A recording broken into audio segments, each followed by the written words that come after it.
ప్రియులారా, ఆలస్యం లేకుండా దేవుని లేఖన ధ్యానానికి వెళ్ళిపోదాం. ప్రభు మనను ప్రేమించి మరొక ఆరాధన సమయాన్ని ప్రభు మనకు అనుగ్రహించినందుకు దేవదేవునికి నిండు మనసుతో హృదయం అంతటితో స్తుతులు చెల్లిద్దాం. హల్లెలూయా. ప్రతికూలమైన పరిస్థితులే ఉన్నాయి. ఎటు చూసిన యుద్ధాలు, కరువులు, భూకంపాలు.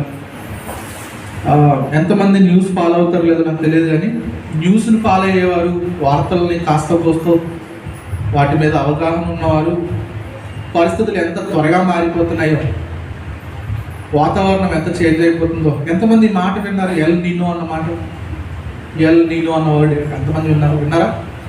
లేదు కదా. వాతావరణంలో వచ్చిన ఒక తీవ్రమైన మార్పు, దాని ప్రభావంగా ఎండలు తీవ్రమైపోయాయి. కురాల్సిన వర్షాలు కురవట్లేదు, పడాల్సిన టైంలో వర్షాలు పడట్లేదు, పడాల్సినంత పడట్లేదు. ఇది ఎంతకాలం ఉంటుందో, రాబోతున్న దినాలు ఇంకెంత మంచిగా ఉంటాయో ఇలాంటి పరిస్థితులు గమనిస్తూ ఉన్నప్పుడు అర్థమవుతూ ఉంటుంది. గమనించండి, నేను చెప్తున్న విషయం ఏంటంటే, ముందుగతి ఇంకా మంచిగా ఉంటుంది, ఇంకా బాగుంటుంది అని మనుషులందరూ అంటారు. కానీ దేవుని లేఖనం చెప్తా ఉంది, రాబోతున్న దినాలు ఏమైతే మంచి దినాలు అయితే కాదు.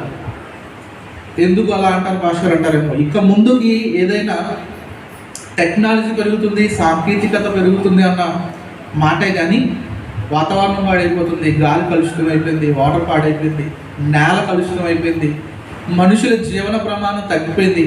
ఒకప్పుడు మనుషులు 900 కాలం బ్రతికారు. మెతుషేల అనే భక్తుడు 969 సంవత్సరాలు బ్రతికాడు. నోవహు అనే భక్తుడు 950 సంవత్సరాలు బ్రతికాడు. ఏరేదు అనే భక్తుడు 965 సంవత్సరాలు బ్రతికాడు. అబ్రహాము లేక ఆదాము 930 సంవత్సరాలు బ్రతికాడు. అర్థమవుతుందండి. ఆదిలో భక్తులందరూ చాలా జీవితకాలాన్ని జీవించారు. మోషే కాలానికి వచ్చేసరికి మోషే అన్నాడు, ఆయన బ్రతికింది 120 సంవత్సరాలు.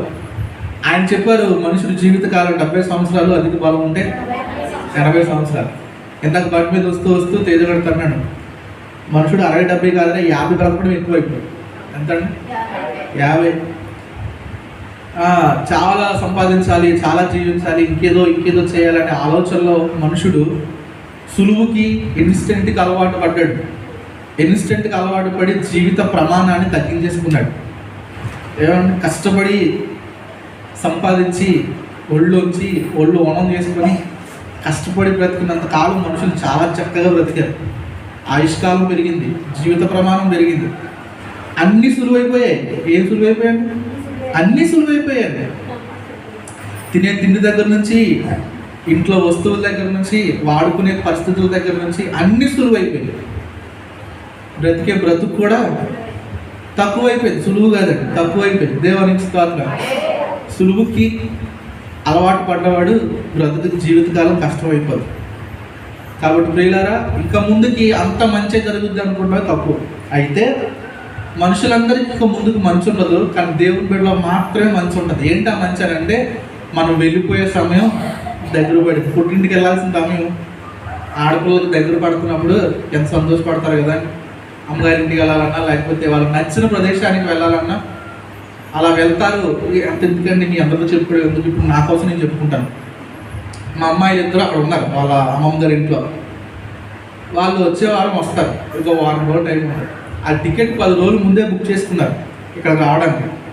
నేను రోజు టికెట్ చూడటం, నా కూతురు రావడానికి ఇంకొక 8 రోజులు, ఇంకొక 7 రోజులు, ఇంకొక 8 రోజులు, ఇంకొక 10 రోజులు అనుకోవడం. ప్రతిరోజు లేవడం ఇంకొక 7 రోజులే, మళ్ళీ లేవడం 8 రోజులే, తగ్గిపోతుందిలే, వచ్చేస్తుందిలే. అంటే వాళ్ళు చూడాలనే ఆశ, నాకు ఇష్టమైన వాళ్ళని కలవాలనే కోరిక, వాళ్ళ దగ్గర పడుతున్న కొద్దీ ఎంత సంతోషంగా మన మనసు ఉంటుందో. ఇదిగో మనం ఎక్కడి నుంచి వచ్చామో, ఎక్కడి నుంచి ప్రభు మనల్ని పంపించారో ఆ తండ్రి రాజ్యానికి మనం వెళ్ళాల్సిన, యుగయుగాలు జీవించాల్సిన ఆ గొప్ప రాజ్యానికి వెళ్ళాల్సిన సమయం దగ్గర పడుతుంది అన్నప్పుడు క్రైస్తవులకు మాత్రమే సంతోషం ఉంటుంది. దేవునికి స్తోత్రం. నా మాట అర్థమవుతుందండి. క్రైస్తవులందరికీ కాదండి, నిజమైన క్రైస్తవులకు మాత్రమే.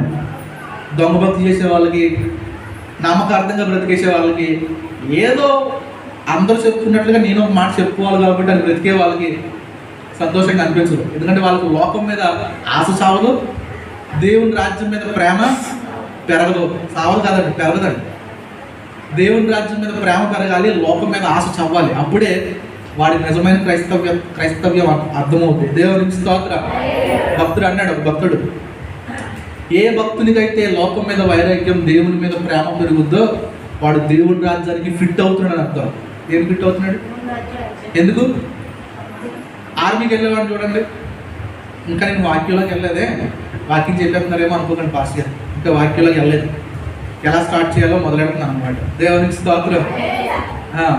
ఆర్మీకి వెళ్ళేవాడిని చూడండి, వాడు ఆర్మీకి వెళ్ళక ముందే ఇంటి దగ్గర ట్రైనింగ్ తీసుకుంటున్నప్పుడే వాడి ఆహార అలవాట్లు మారిపోతాయి, వాడి జీవితపు అలవాట్లు మారిపోతాయి. తినాలనుకున్నవన్నీ తినడు, లోపల చూసేవన్నీ తినలేడు.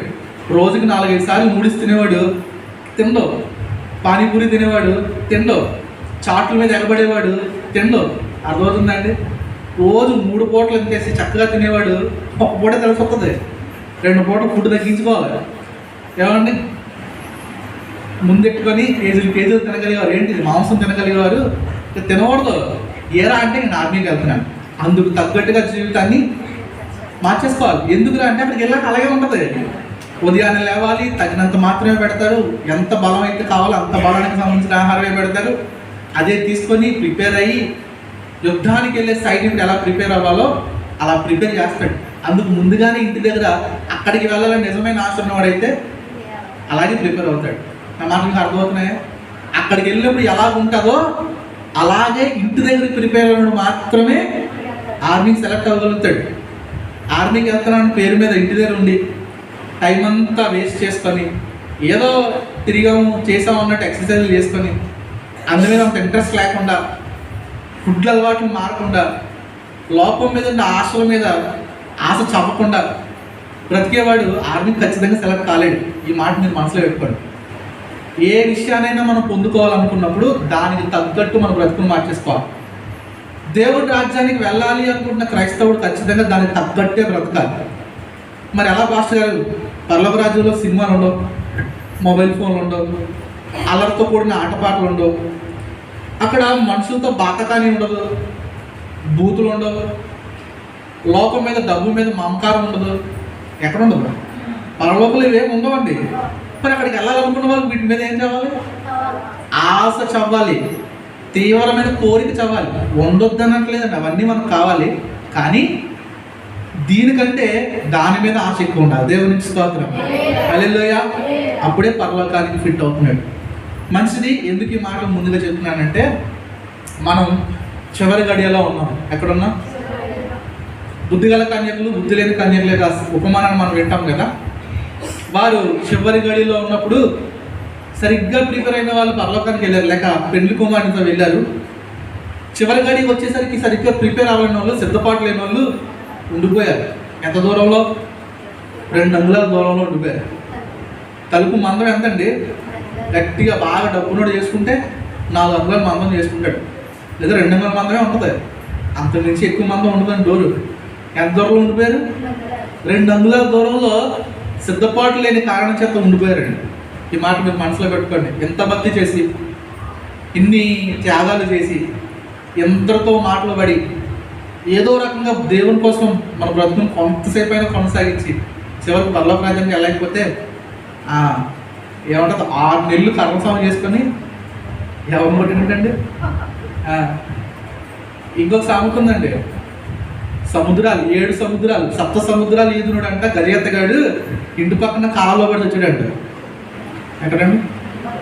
7 సముద్రాలు ఈదిన గజెత్తగాడు ఇంటి పక్కన కాలంలో పడి ఇన్ని పోరాటాలు చేయించిన మనం ఏమంటే చిన్న చిన్న సిద్ధపాట్లు లేకపోయిన కారణం చేత, చిన్న చిన్న పొరపాట్లు బ్రతుకులో ఉన్న కారణం చేత పరలోకానికి వెళ్ళలేకపోతే గుర్తుపెట్టుకోండి, అంతకంటే దుర్భరమైన పరిస్థితి కూడా ఉండదు. కాబట్టి ఇలాగ ఈ ఉదయం నేను మీకు జ్ఞాపకం చేయాలనుకున్న విషయంలోకి వచ్చేస్తున్నాను. రండి కలిసి దేవుని పరిశుద్ధ లేఖనాన్ని చదువుకొని దేవుని మాటలు ధ్యానం చేద్దాం. దేవుని లేఖనంలో నుంచి, పరిశుద్ధ బైబిల్ గ్రంథంలో నుంచి మనకు సహాయార్థం యోబు గ్రంథము 14వ అధ్యాయం 16వ వచనాన్ని, అలానే 31వ అధ్యాయం 37వ వచనాన్ని కలిసి చదువుకుందాం. యోబు గ్రంథము 14వ అధ్యాయం 16వ వచనం. అయితే ఇప్పుడు నీవు నా అడుగు చాడలను లెక్క పెట్టుచున్నావు, నా పాపమును సహింపలేక ఉన్నావు, 31వ అధ్యాయం, అదే యోబు గ్రంథం 31వ అధ్యాయం 37వ వచనం చదవండి. నా అడుగుల లెక్క ఆయనకు తెలియజేసేదను, రాజు వలె నేను ఆయన యొద్దకు వెళ్ళేదను. దేవుడి మాటలు మనకు దీవెనగా చేయను గాక. ఆమె చెప్పండి ఒకసారి అందరూ. అదే ప్రార్థన. ఇక నేను వాక్యంలోకి వెళ్ళిపోతున్నాను. వీళ్ళ మనం చదువుకున్న ఈ 2 వచనాలు ఎంత విచిత్రంగా అనిపిస్తాయో. భక్తుడైన యోబు తన జీవిత కాలంలో పలికిన 2 మాటలు. చాలా సంగతులే యోబు తన పోరాటంలో, తన సమస్యల మధ్య, తను ఎదుర్కొంటున్నటువంటి తీవ్రమైన పోరాటాల మధ్య ఆయన పలికిన 2 అమూల్యమైన మాటలండి. మీకు చదువుతున్నప్పుడు ఏమనిపించిందో నాకు తెలియదు, కానీ ఇవాళ ఉదయం ఈ ఒక్క మాట కోసం గంట సేపు ఎత్తుకానండి. నిన్నటి కాలం ఈ మాటలు చదువుకున్నప్పుడు ఆహా ప్రభువా ఎంత చక్కగా ఇలాంటి మాటలు రాయించావు భక్తుల జీవితాల్లోంచి అనుకొని మనసులో ప్రార్థన చేసుకొని, ఈరోజు మరలా నాకు ఆ మాట గుర్తొచ్చి నాయన నేను ఏదో మాట చదివాను, ఆ మాట ఎక్కడ ఉందో ప్రభావం చూపించి ప్రార్థన చేసి ఎత్తుకొని గంటది. ఎందుకంటే ఈ మాట అంత శ్రేష్టమైందండి. ఏంటో మాట? యోబు అంటారు, దేవుడు నా అడుగులను లెక్క పెడుతున్నాడు అంటాడు. దేవునికి స్తోత్రం. ఏమంటాడండి? ఈ మాట చెప్తున్నప్పుడు యోబు యొక్క పరిస్థితి చాలా తీవ్రమైందండి. ఆ దేశం అంతట్లో ధనవంతుడు, అందరికంటే శ్రేష్టమైనటువంటి ఆ జీవితాన్ని జీవిస్తున్నవాడు, 7 కొడుకులు 3 కూతుర్లు కలిగినాడు. ఏమంటే వాళ్ళ కుమార్తెలు తిన్నా తరగనంత ఆస్తున్నాడు. ఒక్కరోజు తన జీవితం అంతా మారిపోయింది. అన్నమాట అర్థమవుతున్నాయా? ఒక్క రోజులోనే జీవితం అంతా మారిపోయింది. 10 మంది బిడ్డలు చనిపోయారు, ఆస్తులన్నీ పోయాయి, కట్టుకున్న భార్యే దూషించి వెళ్ళిపోయింది. తన శరీరం అన్నా బాగుందంటే శరీరం మొత్తం ఎంత తీవ్రమైన పరిస్థితి అంటే తన పురుగులో నుంచి పురుగులు బయటకు వస్తా ఉంటే వాటితో కూడా మాట్లాడే పరిస్థితి. నువ్వు కూడా నన్ను వదిలేసి వెళ్ళిపోతున్నావా అని. దేవునికి స్తోత్రం. ఎవరినండి? శరీరంలోంచి పడుతున్న పురుగులు చూసి నువ్వు కూడా నన్ను వదిలేసి వెళ్ళిపోతున్నావా అనేంత బాధలో ఉన్నటువంటి వ్యక్తి. యోబు కోసం దేవుడు పలికిన మాటలు ఎంత చక్కగా ఉంటాయి. ఆయన నోటి మాటతో కూడా యోబు మనకు అంత తీవ్రమైన బాధలు రావాల్సిన అవసరం లేదండి. చిన్న కష్టం వస్తే చాలు దేవుడు నాకు ఏం చేశాడంట. ఎంత ప్రతికూలమైనటువంటి పరిస్థితుల్లో యోబు పలికిన ఈ మాట ఎంత బాగుంటుందో. ఆయన అంటాడు, నా అడుగుల లెక్క ఆయన లెక్కెడుతున్నాడు అని. దేవునికి స్తోత్రం. నా జీవితంలో జరిగే ప్రతి సమస్య, ప్రతి సంభవం, ప్రతి క్షణం నా ప్రభు లెక్క పెడుతున్నాడు అంటాడు. దేవునికి స్తోత్రం. అంటే నా జీవితం ఏది ప్రభుకి మరుగైంది కాదు, నా జీవితం ఏది ప్రభుకి చిత్తం లేకుండా జరగదు, ప్రతిదీ నా ప్రభు కనుసన్నలోనే నా జీవితం జరుగుతుంది అంటాడు. అంతేకాదు మరొక మంచి మాట ఉంటుంది. అదే యోబు గ్రంథం 13వ అధ్యాయం మీరు చూడండి. 13వ అధ్యాయం 27వ వచనంలో, బొండలలో నా కాళ్ళు బిగించి ఉన్నావు. ఆ మాట ఎంత బాగుంటుందండి. నా ప్రవర్తన అంతయు నువ్వు కనిపెడుతున్నావు. దేవునికి స్తోత్రం. నా ప్రవర్తన అంతా నువ్వు కనిపెడుతున్నావు, నా అడుగుల లెక్క నువ్వు చూస్తున్నావు, లెక్క పెడుతున్నావు నా అడుగులు అని. యోబు జీవితకాలం చివరికి వచ్చింది. చివరన్న ఉద్దేశం శ్రమకాలం చివరికి వచ్చింది.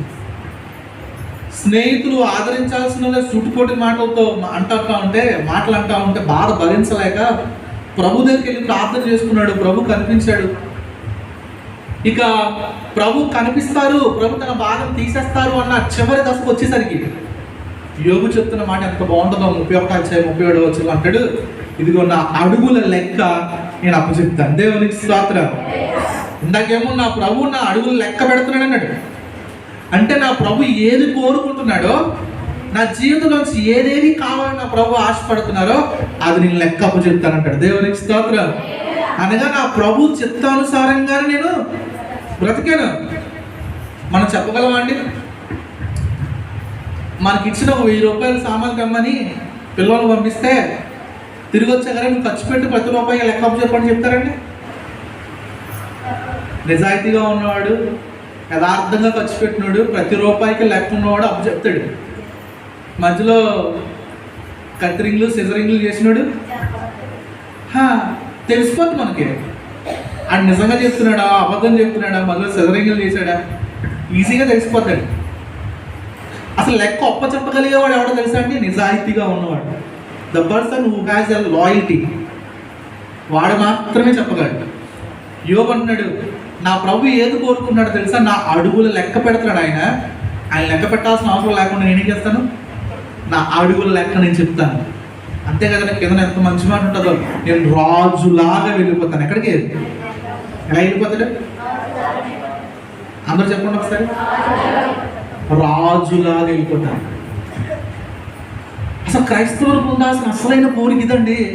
ప్రభు ఏదో రకంగా, ఏదో మూలం, ఏదో నన్ను ఎక్కడొక్కడ తోసి పర్వత రాజ్యంలో ఏ పేదలు కానీ, ఏదో కటికుడు కానీ, ఏదో మూట ఇంత చోటిస్తే చాలంట మనం. కాదండి, ఇక్కడా పేదరికం అనుభవించి, ఇక్కడా బాధ అనుభవించి, అక్కడికి వెళ్ళాక కూడా నో యోబంట లేదు, నేను రాజులాగా వెళ్ళిపోతాను. దేవునికి స్తోత్రం. Like a king. అసలు ప్రభు కోరుకుంటుంది ఏంటో తెలుసా? నేను జయించి నా తండ్రి సింహాసనం ముందు కూర్చి ఉండలాగున్నా జయించు వారిని నాతో కలిసి నా సింహాసనం ముందు కూర్చుండనేస్తాను. దేవునికి స్తోత్రం. ఆయన జయించి రాజులాగా తండ్రి దగ్గర ఉన్నాడు. ఈ లోకంలో ఆయనకు లెక్క చెప్పగలిగే లాంటి భక్తి జీవితాన్ని జీవించినవాడు, అనగా దేవుని చిత్తానుసారంగా బ్రతికినవాడు, దేవుని కనుసన్నల్లో నుంచి తొలగిపోకుండా బ్రతికినవాడు. అంటే తొలగిపోవడం అంటే దేవుడి కనుదృష్టిలో నుంచి కూడా మనిషి తొలగిపోగలడా? లేదండి. దేవుని కాదని, దేవుని తృణీకరించి, దేవుని చిత్తాన్ని కాదని బ్రతికేవాడు. అర్థమైందండి? అలా కాకుండా దేవుని కనుదృష్టిలోనే బ్రతుకుతూ, దేవుని చిత్తానుసారంగా బ్రతుకుతున్నాను. ఎస్, నా అడుగులకి నేను అప్పచెప్పగలను అన్నవాడు ఎలా వెళ్తాడు దేవుడి దగ్గరికి? రాజులాగా. దేవునికి స్తోత్రం. ఆయనతో కలిసి యుగ యుగాలు పాలించే వారంగా ఉంటారు. అది అసలు దేవుడు మన దగ్గర నుంచి కోరుకుంటున్నాడు. ఈ మాట చదువుతున్నప్పుడు నేను ప్రభుని గట్టిగా స్తుతించాను. ప్రభువా, నా గురించి నువ్వు ఎంత ఆశపడుతున్నావా? ఈరోజు నీ గురించి కూడా ప్రభు అలాగే ఆశపడుతున్నాడు. స్నేహితురాల దేవుడు కోరుకుంటున్నాడు తెలుసా? ఈ లోపల నువ్వు చిన్నగా బ్రతకాలనో, తక్కువ దానిలా బ్రతకాలనో, బలహీనంగా బ్రతకాలనో ప్రభు కోరిక కాదు. బలవంతుడుగా బ్రతకాలా, యుగయుగాలు పాలించేదానుగా బ్రతకాల. దేవునికి స్తోత్రం. అందుకు తగినట్టు సిద్ధపడాలి. ఈ లోకంలో ఉన్నప్పుడే అక్కడికి వెళ్ళి పాలించే వారంగా ఉండాలంటే అందుకు తగినట్టు ఈ లోపల మనం సిద్ధపడే వారంగా ఉండాలి. యోబు చక్కగా బ్రతికేశాడు, అద్భుతంగా బ్రతికాడు. స్నేహితులతో ఆయన చెప్తున్న మాటలు ఎంత అద్భుతంగా ఉంటాయో.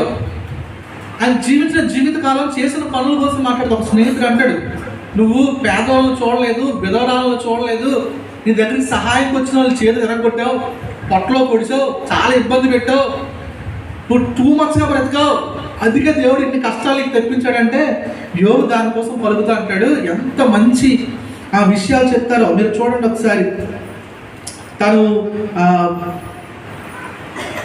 తను సాక్ష్యం ఇస్తూ తను ఎలా బ్రతికాడో.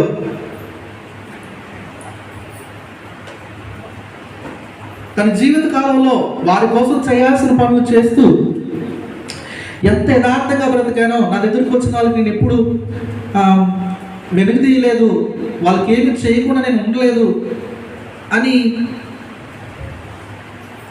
స్నేహితులు అంటా ఉంటే చూడండి. స్నేహితులు 22వ అధ్యాయంలో 22వ అధ్యాయం యోబు గ్రంథం 22వ అధ్యాయంలో 6వ వచనం నుంచి మీరు చూస్తే ఎన్ని యోబుని అవహేళన చేస్తూ ఆదరించడానికి, ఓదార్చడానికి వచ్చిన వాళ్ళని, ఓదార్చడానికి వచ్చిన వాళ్ళు యోబుని చూసి ఎన్ని మాటలు అన్నారో మీరు చూడండి. 6వ వచనం నుంచి, ఏమి ఇయ్యకి అని సోదరుల యొద్ద నువ్వు తాకట్టు పుచ్చుకుంటువి, వస్త్రహీనుల బట్టలను తీసుకుంటువి, దప్పించేట ఆయాసపడిన వారిని నిలియవైతివి, ఆకలి కొనిన వారిని అన్నం పెట్టకపోతివి, బాహుబలం వల్ల మనుషునికి ఆ భూమి ప్రాప్తించును, గరుడని అంచబడిన వాడు దానిలో నివసించును, విధవరాండ్రను వడ్డీల చేతులతో పంపేశావు, తండ్రి లేని వారి చేతులు విరగొట్టావు, కావుననే బోనులు నిన్ను ఎందుకు ఇన్ని శ్రమలు నీకు వచ్చాయి తెలుసా, నువ్వు ఇలాంటి పనులన్నీ చేసావు అంటాడు. స్నేహితులు ఇన్ని మాట్లాడుతూ ఉంటే యోబు అంటాడు, నేను ఎప్పుడు అలా చేయలేదు, నా దగ్గరికి వచ్చిన వాళ్ళని నేను ఎప్పుడు అలా విడిచిపెట్టలేదు. చూడండి ఎంత చక్కగా మాట్లాడతాడు. 29వ అధ్యాయం యోబు మాట్లాడుతూ ఇలా అన్నాడు. 12వ వచనం నుంచి చదవండి. యాలయనగా చదవండి. మొర్రపెట్టిన దీనులను, తండ్రి లేని వారిని, సహాయం లేని వారిని నేను విడిపించి తిని, నశించుటకు సిద్ధమై ఉన్న వారి దీవెన నా మీదకి వచ్చెను. విధవరాండ హృదయమును సంతోషపెట్టి తిని, నేను నీతిని వస్త్రముగా ధరించుకొని ఉంటిని, అది నన్ను ధరించను. నా న్యాయ ప్రవర్తన నాకు వస్త్రమును పాదాలు ఆయను. గుడ్డివారికి నేను కన్నులైతిని, గుడ్డివారికి పాదములైతిని, దరిద్రులకు తండ్రిగా ఉంటిని, ఎరగని వారి వ్యాజ్యమును నేను శ్రద్ధగా విచారించుతిని, దుర్మార్గుల దవడ పండ్లను. నీకు అర్థమవుతుందండి యోగు ఎలా బ్రతికాడు? స్నేహితులేమో అపనిందలు వేస్తున్నారు, అపవాదులు చెప్తున్నారు, కానీ యోగు అంటాడు, నేను చాలా చక్కగా బ్రతికానయ్యా, నేను ఉన్న దాంట్లో మంచిగా చేశాను, అయినా కష్టాలు వచ్చాయి. చాలామంది మంచి చేసినా కష్టాలు వస్తుంటే బాధ వచ్చేస్తూ ఉంటుంది. ఇంత మంచిగా బ్రతికినా ఎందుకు కష్టాలు వచ్చాయి? ఇది గుర్తుపెట్టుకోండి. మంచి చేసినా, న్యాయంగా బ్రతికినా కష్టాలు వస్తున్నాయంటే నీకు బహుమానం కోసం, దేవునికి స్తోత్రం, పరీక్ష కోసం వచ్చాయి. మంచిది పిల్లలు, యోబు తన జీవిత కాలంలో ఎంత చక్కగా దేవుని చిత్తానుసారంగా బ్రతకొచ్చో అలా బ్రతికాడు. మరి మనం ఎలా దేవుని రాజ్యానికి సిద్ధపడినట్లు ఉండగలుగుతాం? లేకపోతే ఆయన చిత్తానుసారంగా బ్రతికిన వారంగా ఉండగలుగుతాం? రాజులాగా ప్రభు దగ్గరికి వెళ్ళిపోయిన వారి స్థితి మన బ్రతుకులోకి వస్తుంది అని అంటే, నేను త్వరగా కొన్ని విషయాలు మీ ముందుంచి నేను ప్రార్థన చేస్తాను. చూడండి, దేవుని లేఖనంలో నుంచి కొన్ని మాటలు చూడండి. ఏది దేవుని చిత్తమో, అసలు దేవుని చిత్తానుసారంగా చేయడమే ప్రభు మన దగ్గర నుంచి కోరుకున్న విషయం. అదేంటో చూడండి త్వరగా దేవుని లేఖనంలో నుంచి మనం చదువుదాం. తెస్సలోనీయులకు రాసినటువంటి పత్రిక, అపోస్తలుడైన పౌలు తెస్సలోనీయులకు రాసిన మొదటి పత్రిక 4వ అధ్యాయం 3వ వచనం చదవండి. నేను ఒక 4 విషయాలు మీ ముందు పెడతాను. మీరు పరిశుద్ధులవుతాయే అనగా జారత్వమునకు దూరముగా ఉండుటయే. ఏం చెప్తామండి? వీళ్ళగా మనం రాజులాగా దేవుని దగ్గరికి వెళ్ళాలనుకుంటే, నా మాట అర్థమవుతున్నాయా? ఎలాగా రాజులాగా దేవుని దగ్గరికి వెళ్ళాలనుకుంటే, రాజుని పేరుకొని కాదండి, లైక్ ఏ కింగ్. మన అడుగుల లెక్క దేవునికి అప్పగించి రాజు వలె మన ప్రభు దగ్గరికి వెళ్ళగలిగే వారి స్థితిలో మనం ఉండాలంటే, నాట్ ఓన్లీ దేవుని రాజ్యం కోసం మాత్రమే కాదండి, యోబులాగా రెండింతల ఆశీర్వాదం పొందుకోవాలన్నారు. నా మాట అర్థమవుతున్నాయా? ఎలాగా యోబు ఎలా పొందుకున్నాడు? రెండింతల ఆశీర్వాదాలు, 2-fold బ్లెస్సింగ్స్. రెండింతల ఆశీర్వాదాన్ని మనం కూడా మన బ్రతుకులో పొందుకోవాలంటే ఈ జీవితాన్ని జీవించాలి. దేవుని చిత్తానుసారంగా బ్రతకాలి. నెంబర్ 1 ఎలా బ్రతకాలండి? పరిశుద్ధులగుటయే. నా మొదటి మాట. ఎలాగా? పరిశుద్ధంగా బ్రతకాలి, పవిత్ర హృదయంతో బ్రతకాలి. అనగా జారత్వానికి దూరంగా. జారత్వం అనగానే మన అందరికి గుర్తొచ్చేది లైంగిక పాపం ఒకటే కాదండి. దేవుణ్ణి కాదని నువ్వు చేసే ఏ పనైనా జారత్వం అన్నాడు. అర్థమవుతుందా? దేవుడు హెజ్కేలు గ్రంథంలో చాలా మాటలు పలికాడు. యెరూషలేముని, యూదా వారిని, ఇశ్రాయేల్ వారిని పోలుస్తూ, ఒక ఇద్దరు ఆడపిల్లలతో పోలుస్తూ మీరు వ్యభిచారం చేశారని చెప్తాడు. అందరూ దాన్ని ఈ లోపల ఉండే వాళ్ళు మత ఛాందసవాదులు ఎలా చెప్తారంటే, దేవుడు వ్యభిచారం కోసం మాట్లాడుతున్నాడు, అమ్మాయిల కోసం అసహ్యంగా మాట్లాడుతున్నాడు. కాదండి, అది పోలిక. ఏంటంటే అది పోలికతో ప్రభు మాట్లాడుతున్నాడు.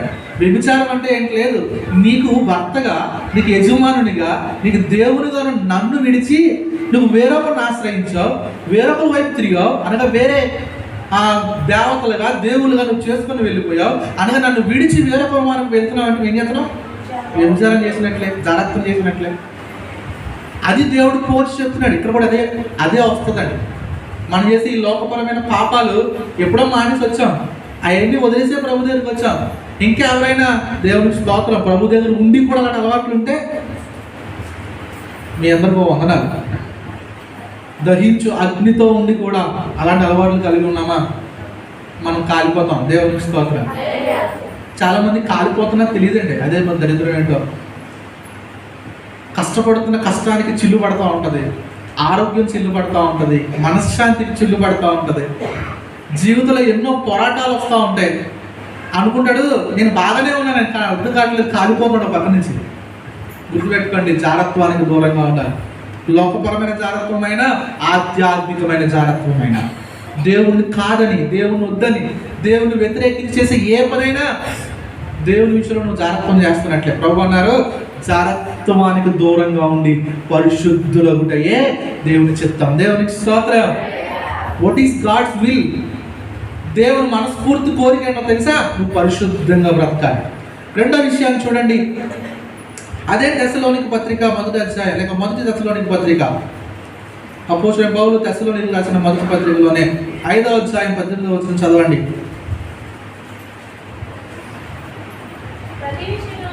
ప్రతి విషయమునందును కృతజ్ఞతాస్తుతులు చెల్లించుడి, ఎలాగు చేయుట యేసుక్రీస్తునందు మీ విషయంలో దేవుని చిత్తం. ఏది దేవుని చిత్తం? కృతజ్ఞతాస్తుతులు చెల్లించాలి. నేను దీన్ని పెట్టుకున్న పేరు తెలుసా? మంచి ప్రవర్తన. దేవునికి స్తోత్రం. ఏం ప్రవర్తన? గుడ్ బిహేవియర్, మంచి నడవడి, కృతజ్ఞత కలిగి ఉండడం, ఇతరుల పట్ల ప్రేమ కలిగి ఉండడం, ఈ భక్తి జీవితాన్ని సరిగ్గా కట్టుకోవడం. This is what God wants from us. ఇదే దేవుడు మన దగ్గర నుంచి కోరుకుంటుంది. మంచి ప్రవర్తన కలిగి ఉండండి, గుడ్ బిహేవియర్, కృతజ్ఞత కలిగి ఉండండి. ఎవడు కృతజ్ఞత? చూడండి, ఎవరికైనా మనకి మేలు చేశారనుకోండి, థ్యాంక్స్ చెప్పారనుకోండి, చాలా థ్యాంక్స్ అని, ఈ అబ్బాయి ఎంత మంచోడో అంటారు. దేవునికి ఇస్తాను. అవునా కదా? ఈ అబ్బాయి ఎంత మంచోడో, చేసిన చిన్న మేలుకైనా ఎంత విధేయంగా, ఎంత చక్కగా ఉంటాడో. నిన్ను మంచి ప్రవర్తనలో నడిపించేది ఏంటి? నువ్వు చేసే కొన్ని క్రియలు. అందులో ఒకటి కృతజ్ఞత. దేవునికి స్తోత్రం. నువ్వు మంచి నడవడితో బ్రతకడమే దేవుని చిత్తం. దేవునికి స్తోత్రం. హల్లెలూయా. మూడో విషయాన్ని చూడండి, నేను త్వరగా చెప్పేస్తున్నాను, సమయం అయిపోతుంది కనుక.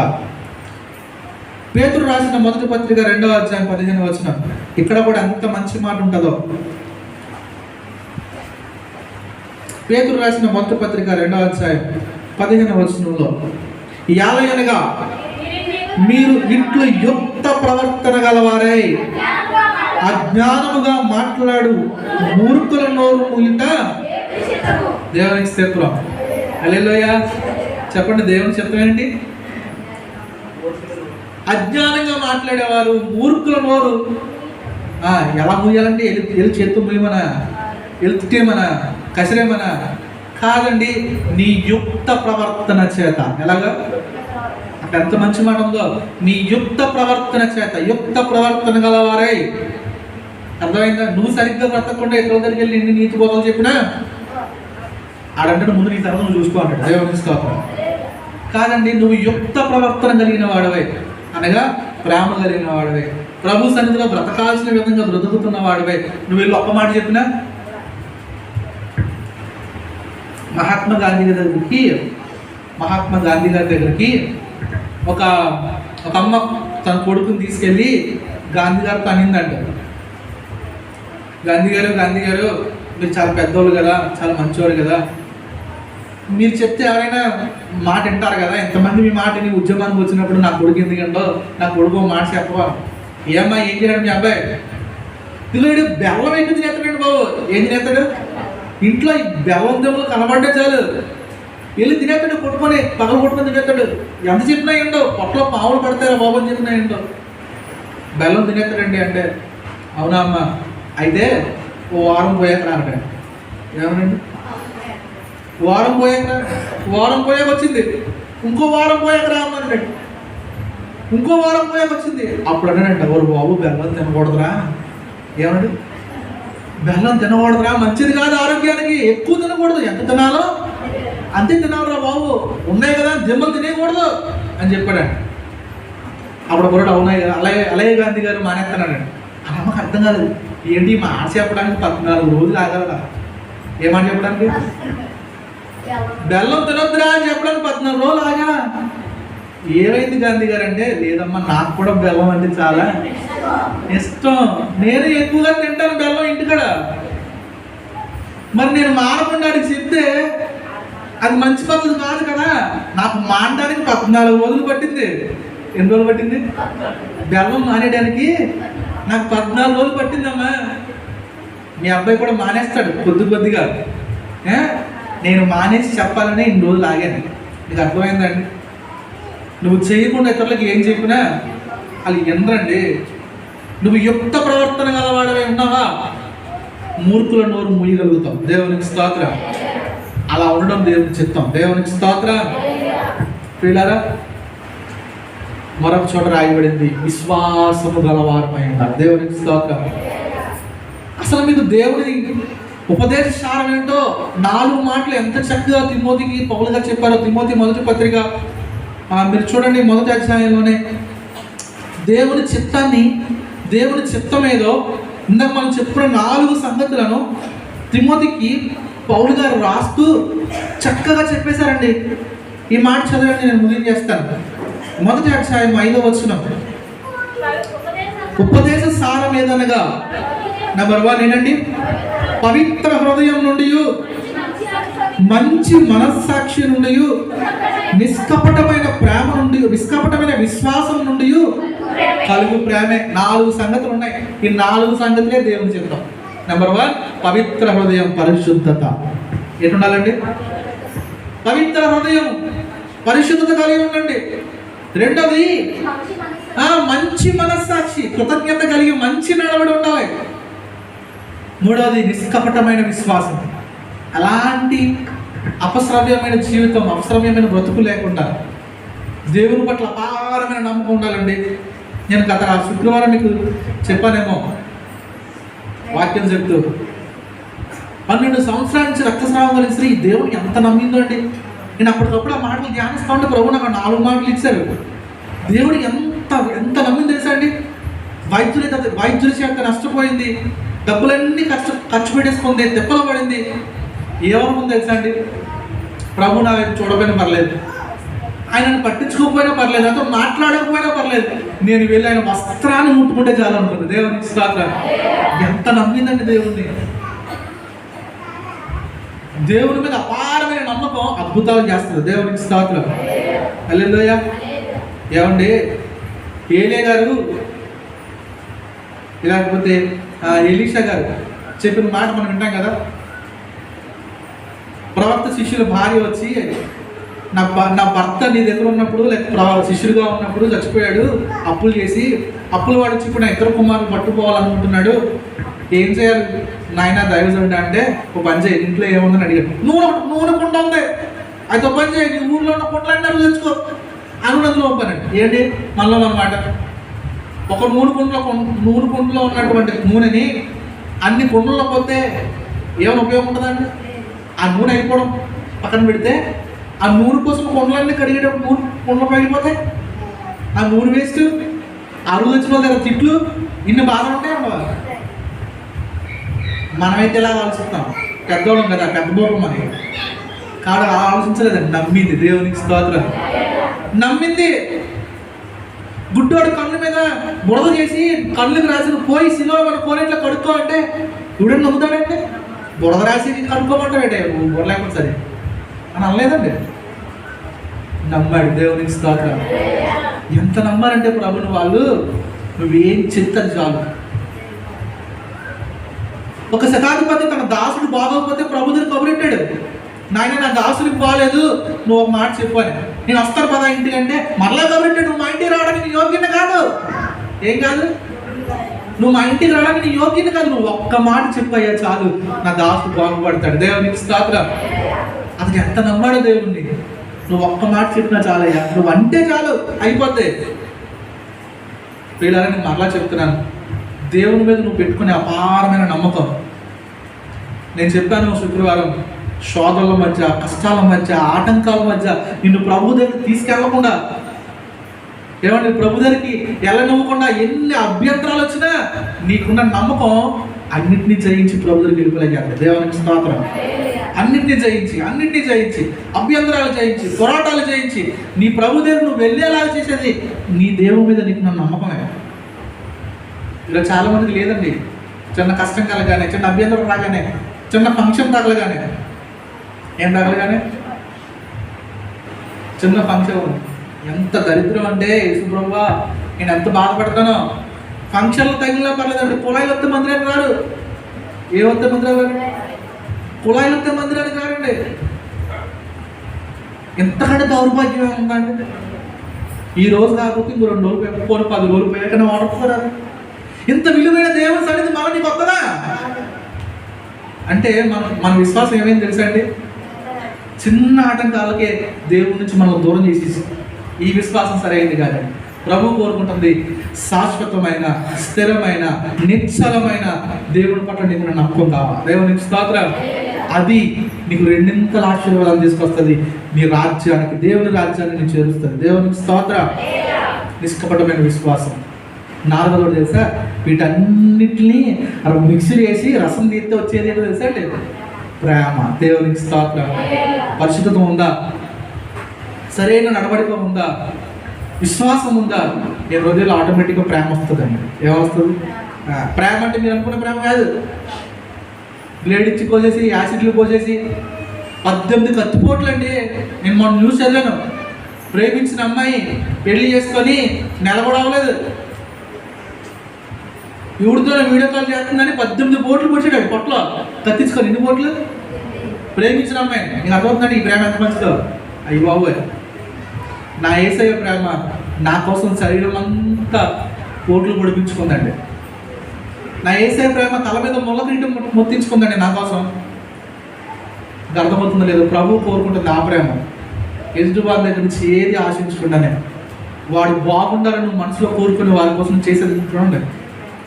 అది అసలైన ప్రేమ, నా దేవుని ప్రేమ, అగాపే ప్రేమ.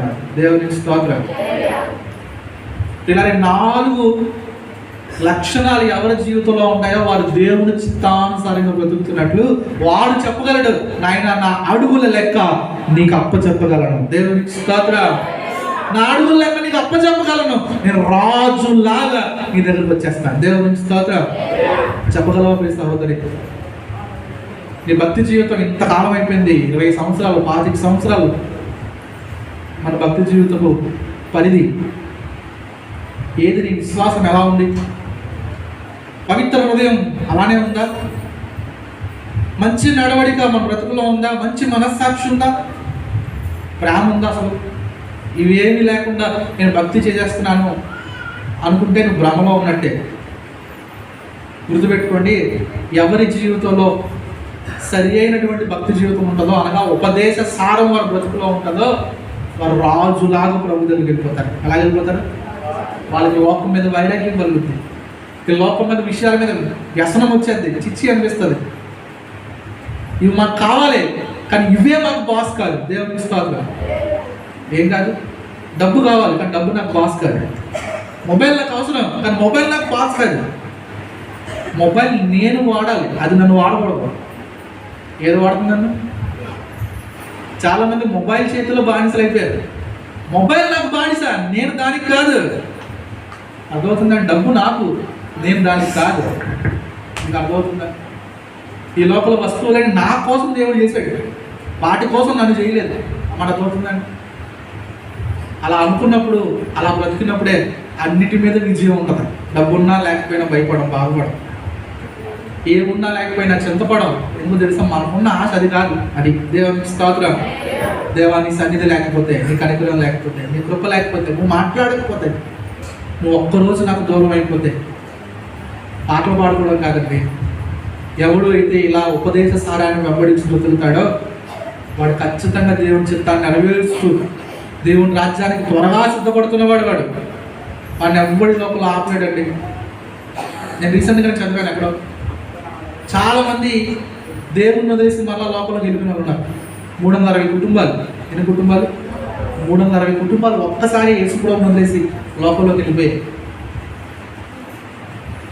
నాకు అనిపించింది, వాళ్ళు దేవుడిని నమ్మారన్న పేరే ఉంది కానీ వాళ్ళకి దేవుడు తెలియలేదు.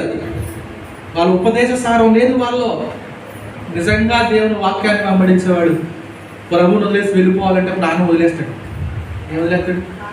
ప్రాణం వదిలేస్తాడు. ప్రభా, నిన్ను వదిలేయాల్సి వస్తే నాకు ఈ జీవితం వద్దనుకుంటాడు. కాబట్టి ప్రియులారా, ప్రభు బలం స్వీకరించిపోతా ఉన్నాం. దేవుని రాజ్యం త్వరగా వచ్చేస్తుంది. ప్రభు వచ్చేస్తున్నారు. Is coming very soon. చాలా దగ్గరలోనే ఉన్నారు. ఆయన వచ్చేస్తున్నాడు. అయితే ఎలా సిద్ధపడుతున్నాం? ఉపదేశ సారం మన బ్రతుకుల్లో ఉందో లేదో చెక్ చేసుకుందాం. ఆలోచన చేద్దాం, స్వపరిశ చేద్దాం. స్థలంలో ఉంచండి, ప్రార్థన చేసుకుందాం. దేవుడి మాటలు మనకు దీవెనగా చేయను గాక. తల మంచి కన్నులు మూసుకొని ఒక్క నిమిషం అందరం వ్యక్తిగతంగా ఆలోచన చేద్దాం. ఎలా ఉంది మన బ్రతుకు? ఏది మన విశ్వాస జీవితం? ఏది ప్రభు పట్ల మనకున్న మంచి మనస్సాక్షి? ఆలోచన చేద్దాం మా ప్రియ సహోదరి సహోదరుడ. ఒక్క నిమిషం అందరం సుపరీక్ష చేసుకొని ప్రార్థన చేసుకుందాం.